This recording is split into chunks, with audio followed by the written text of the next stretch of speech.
राज ठाकरे इन दिनों एक्शन में हैं।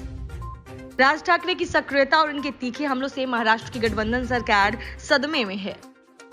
राज ठाकरे ने एक तरफ उद्धव ठाकरे तो दूसरी तरफ शरद पवार के खिलाफ मोर्चा खोल रखा है। राज ठाकरे ने ठाणे की रैली में एनसीपी प्रमुख शरद पवार पर सीधा हमला बोला। राज ठाकरे ने शरद पवार पर महाराष्ट्र में जातिगत राजनीति को बढ़ावा देने का गंभीर आरोप लगाया।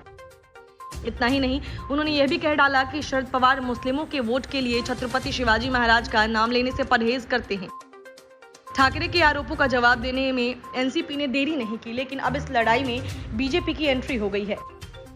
देवेंद्र फडणवीस ने लगातार 14 ट्वीट कर शरद पवार पर हमला बोला है।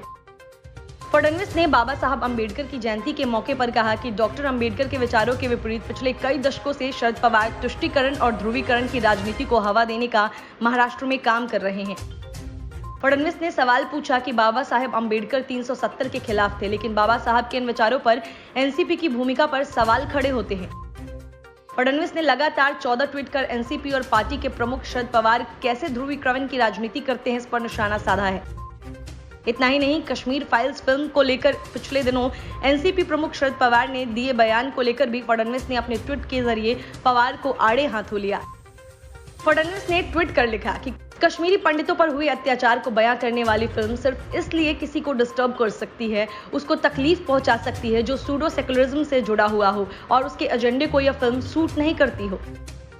पिछले दिनों शरद पवार ने कश्मीर फाइल्स फिल्म को लेकर कहा था कि इस फिल्म में सत्य नहीं दिखाया गया है। जिस समय यह पलायन हुआ उस दौरान केंद्र में वीपी सिंह की सरकार थी और बीजेपी ने उनका समर्थन किया था। जो राज्यपाल थे वह आरएसएस की विचारधारा वाले थे। इस फिल्म में दिखाया गया है कि कश्मीरी पंडितों के पलायन के लिए कांग्रेस जिम्मेदार है, जबकि यह सही नहीं है।